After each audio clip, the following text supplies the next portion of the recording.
പ്രതിവർഷം 1.25 ലക്ഷം കോടിയുടേതാണ് Indian aviation industry. 16 കോടി യാത്രക്കാർ ഡൊമസ്റ്റിക്കിലും 5 കോടി യാത്രക്കാർ ഇന്റർനാഷണലിലുമായി ആകെ 21 കോടിയോളം പാസഞ്ചേഴ്സ് ഇന്ത്യക്കുണ്ട്. അയാട്ടെ പറയുന്നതിനനുസരിച്ച് ലോകത്തെ 5ാമത്തെ വലിയ എയർ ട്രാവൽ മാർക്കറ്റാണ് ഇന്ത്യ.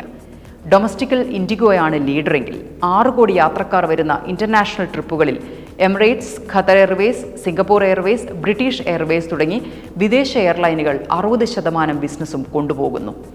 ആകാശത്ത് അഭിമാനിക്കാവുന്ന ഒരു പ്രീമിയം കാരിയർ ഇന്ത്യ സൃഷ്ടിക്കേണ്ട സമയം എന്നേ കഴിഞ്ഞിരിക്കുന്നു. 42 കോടി യാത്രക്കാരാണ് അടുത്ത 10 വർഷത്തിനുള്ളിൽ ഇന്ത്യയിൽ വിമാനമാർഗം യാത്ര ചെയ്യാൻ കാത്തിരിക്കുന്നത്.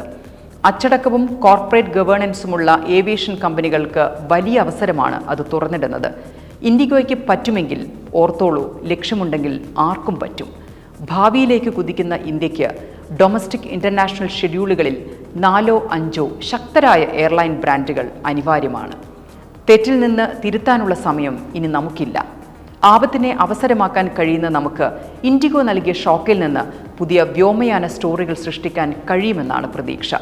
രാഹുൽ ഭാട്ടിമാരുടെ തെറ്റുകളിൽ വലിയ വില കൊടുത്ത് നിശ്ചലമായിരിക്കാൻ ഇന്ത്യക്ക് സമയമില്ല.